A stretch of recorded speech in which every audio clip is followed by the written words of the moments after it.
Okay, so are you ready to enter a world of like fairies and danger and romance? Because today we are diving deep into Sarah J. Maas's A Court of Thorns and Roses. Oh, yes.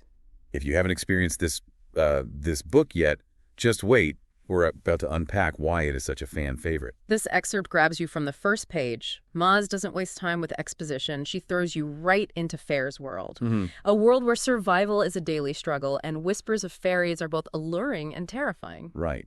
And speaking of Feyre, our heroine is no damsel in distress. Right. She's a huntress, providing for her family in this really harsh, unforgiving landscape. But Maas cleverly weaves in these glimpses of Feyre, yearning for something more, for beauty, for art, which is a stark contrast to her current reality.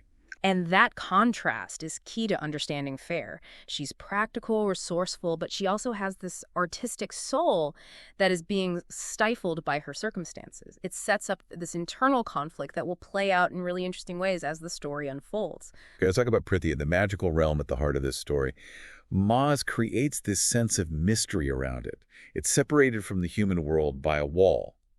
But it's not just a physical barrier, is it? It represents this, like, forbidden knowledge, this sense of danger that both repels and attracts humans. Exactly. And then we have these tantalizing glimpses of the High Fae, Tamlin and Lucian. Yes. They're shrouded in literal mystery because they're wearing masks they can't remove. Oh, wow. Talk about an intriguing detail. What happened to them? Why the masks? Maas knows how to pique your curiosity and make you crave answers.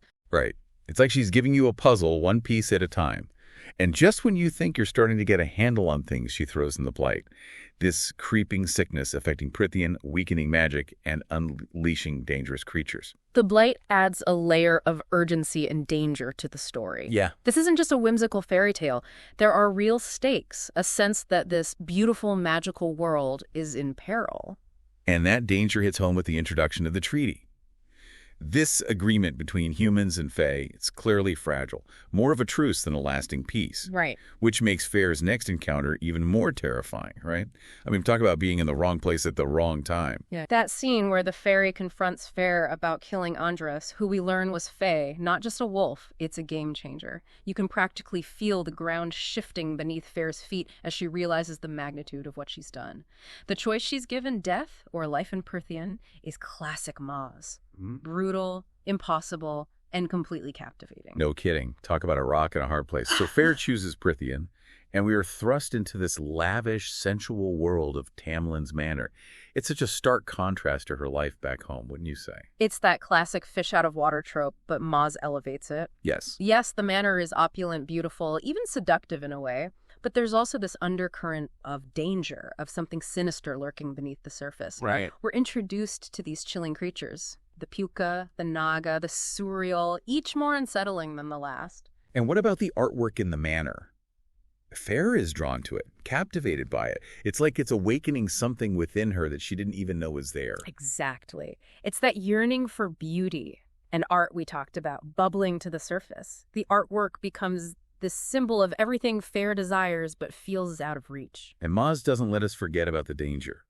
There's that close call with the surreal, where Feyre's quick thinking saves her, and then that pivotal moment when Tamlin reveals he's a High Lord. That reveal changes everything. Suddenly, this charming, enigmatic fairy is imbued with an aura of power, of something ancient and a little bit frightening. For sure.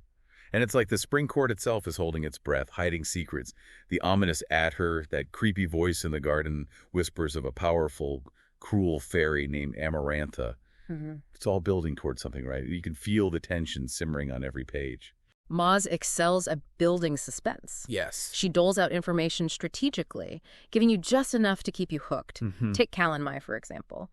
This fairy celebration is described as unsettling, even dangerous, and Feyre is excluded from it. It's like a giant flashing neon sign saying something big is about to go down. Oh, absolutely. And then we have Rhysand's grand entrance. Talk about making an impression. He's arrogant, powerful, and clearly a threat to both Feyre and Tamlin. Yeah. What did you make of their first encounter? Rhysand is like a live wire. Dangerous and unpredictable. He's clearly playing a game, but we don't know all the rules yet. And his interest in Feyre, that's a whole other layer of intrigue. Totally. And amidst all this tension and intrigue, we see Feyre's bond with Tamlin deepening. He opens up to her about his past, shows her a rare glimpse of vulnerability. But Feyre's torn, isn't she? She's falling for Tamlin, but she also misses her family, her old life. That's the central conflict for Feyre in this part of the story. She's found love and safety in the Spring Court, but at what cost?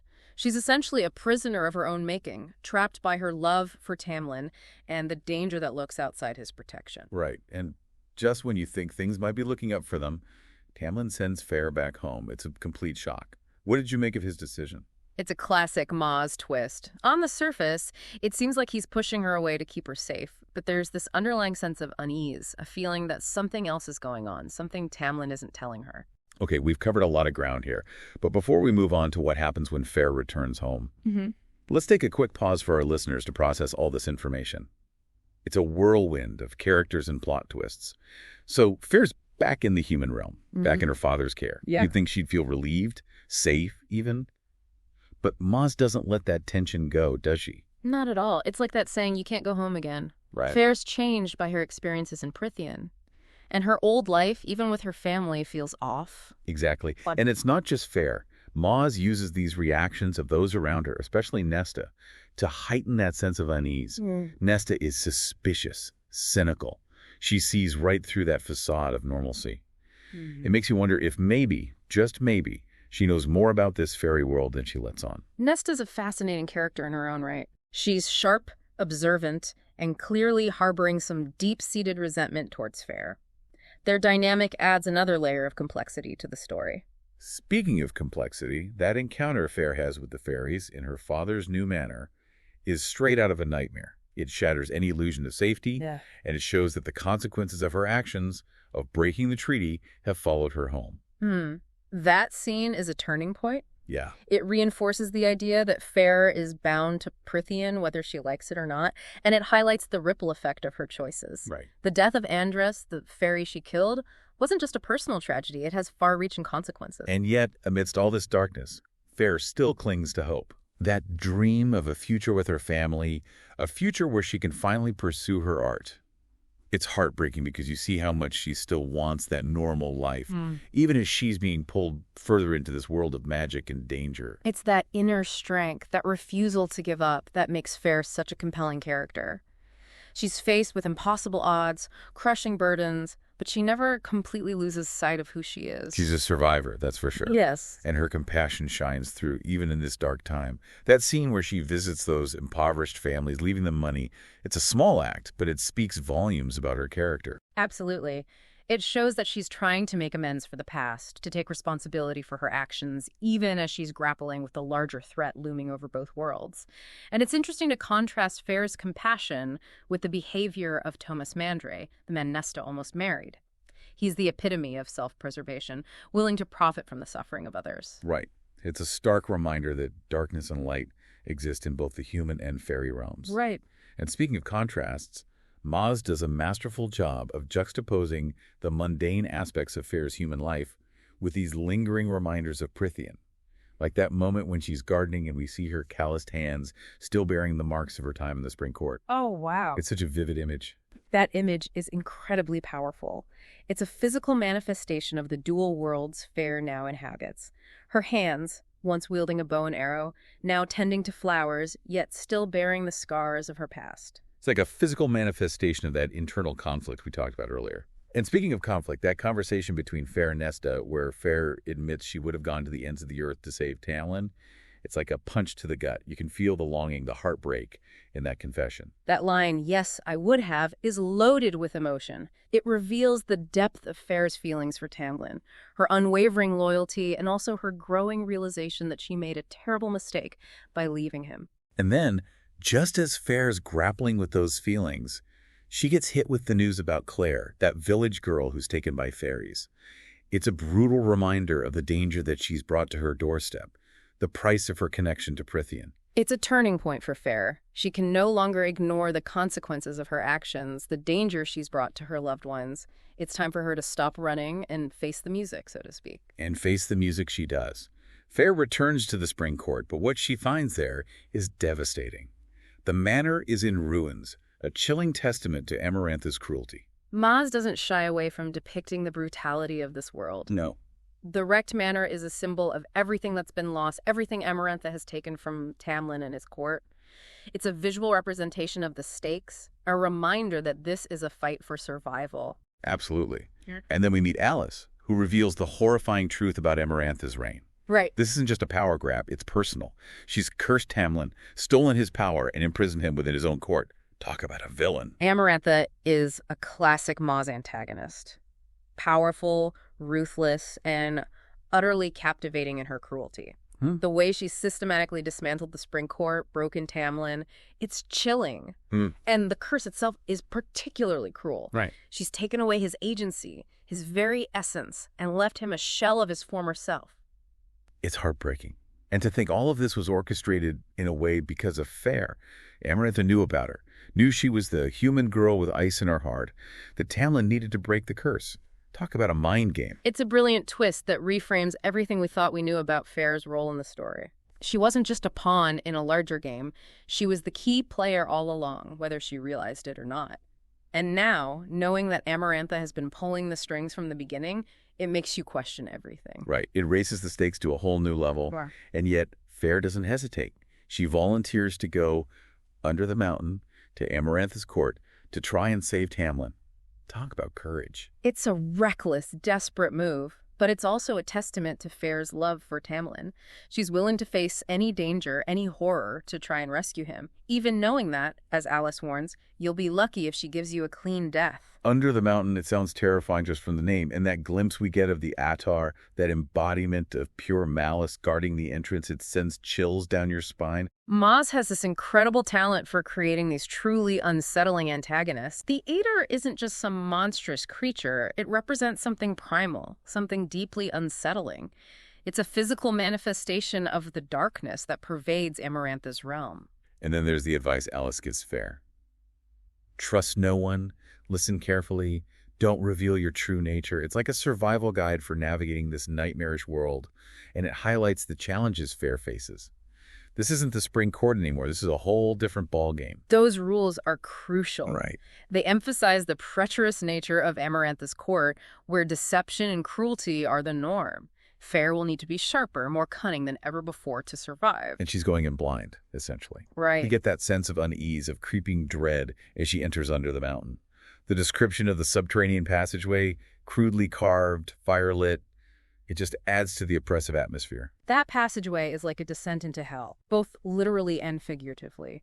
It represents the dangers that lie ahead, the unknown horrors that await Feyre in the depths of Amarantha's fortress. And the chapter ends with Feyre hiding, realizing the magnitude of the task before her, questioning whether she's in over her head. Another classic Maas cliffhanger. It's a brilliant way to end this part of the story, leaving the listener on the edge of their seat, desperate to know what happens next. And it sets the stage for the final act, where Feyre will face her greatest challenge yet. You're right. Talk about a descent into hell. And it doesn't get any easier for Feyre from here. We last left her hiding, but it's not long before Amarantha finds her. And it's brutal. Feyre's injured, powerless, completely at this queen's mercy. That's where the real psychological torment begins. Remember that scene where Amarantha demands to know Feyre's name? It's not just about getting information. It's about stripping Feyre of her identity, making her feel insignificant. It's a classic power play. And if that wasn't enough, then Maas throws in the bone worms. I mean, talk about a nightmare. It's such a visceral, disturbing image, and it shows you just how depraved Amarantha is. That scene is pure psychological horror. It's not just the physical danger of those creatures, it's the violation, the feeling of being utterly defiled. Maas doesn't hold back, and it makes the story that much more compelling. And it's at Feyre's lowest point that we see Rysand's complexity emerge. He shows up in her cell offering help, but not out of some sense of altruism. Rysand is all about bargains, about leverage. Right, he's like a shark circling its prey. You never know if he's going to help Feyre or devour her whole. And that's what makes him such a fascinating character, wouldn't you say? Like, he heals her arm, which is surprisingly merciful, but then he brands her with that tattoo, those black swirls, the eye in her palm. And it's like he's marking his territory. Exactly. That tattoo is more than just a mark. It becomes a symbol of their connection, a constant reminder of the debt Feyre owes him. But it also represents this unspoken bond that develops between them, one that will have major implications later in the series. So Feyre's stuck in this brutal court, scrubbing floors, enduring humiliation, constantly under threat. But even here she finds those flickers of hope, like that beautiful scene with the music, where she's transported for a moment. That scene is crucial. It reminds us that even in this dark, oppressive place, Feyre's artistic spirit, her capacity for joy, hasn't been completely extinguished. It's a testament to her resilience, wouldn't you say? Absolutely. But the stakes go way beyond Feyre's survival, right? That conversation Rhysand has with the ACOTAR, the one where we learn about the King of Hybern. Talk about a game changer. Suddenly, the conflict takes on epic proportions. It's not just about breaking a curse or saving Tamlin anymore. It's about the fate of entire worlds. And Feyre, whether she realizes it or not, is caught in the crosshairs. And Rhysand, who we thought was just a cunning manipulator, well, he's seen the enemy. He knows what they're capable of. Watching him endure Amarantha's wrath, knowing he risks everything to help Feyre, it changes your whole perspective on him. It does. We see that Rhysand is capable of great compassion, of selflessness, but he operates in the shadows, playing a dangerous game to protect what matters to him. And against all this darkness, the stolen glances between Feyre and Tamlin, their love for each other, becomes even more poignant. It's like their love is this tiny ember of hope in this vast, oppressive darkness. And then, just when you think things can't get any worse, Rhysand reveals Amarantha's true intentions. She doesn't just want to break the curse, she wants to break Tamlin, to twist him into something monstrous she can control. It's a horrifying realization, and it speaks to Amarantha's cruelty, her need for absolute power. And then that moment where Feyre has to choose kill those innocent fairies or watch Tamlin be destroyed, it's gut-wrenching. But it also shows just how high the stakes are. Right. There are no easy answers, no clean victories in this world. And when Feyre stabs Tamlin, I have to admit, I gasped out loud. It's one of those moments where you have to pick your jaw up off the floor. Maas has this incredible knack for subverting expectations, for making you question everything you thought you knew, and the fallout from that decision. Explosive doesn't even begin to describe it. Tamlin's transformation, that primal rage, it's both terrifying and exhilarating. He's fighting for his life, for their love, and in that moment, you don't know if it'll be enough. It's chaos, pure and simple. And then, just when you think all hope is lost, Amarant is dead. But it's not a clean victory, is it? No, it's bittersweet. Tamlin's free, but he's been changed by his ordeal. And then that final twist. Feyre's alive and she's Faye. Talk about a game changer. It completely resets the board for the entire series. It does. Feyre is no longer the helpless human girl. She has power now, agency. It's such an exciting and terrifying prospect all at the same time. Exactly. And that final image of them returning to the Spring Court, a place that's both familiar and strange, it perfectly encapsulates the ending of this excerpt. There's hope, yes, but there's also a sense of uncertainty, of challenges yet to come. And what a journey it's been. From a huntress struggling to survive to a Fey warrior facing impossible choices, Feyre's story is a whirlwind of emotions. And this excerpt perfectly captures why A Court of Thorns and Roses has become such a phenomenon. Maas has created a world that's both beautiful and brutal, full of complex characters and high-stakes conflicts. It's a story that stays with you long after you finish reading. Absolutely. So to our listeners, if you haven't already, I highly recommend diving into A Court of Thorns and Roses. It's a wild ride, but it's so worth it. And until next time, keep diving deep.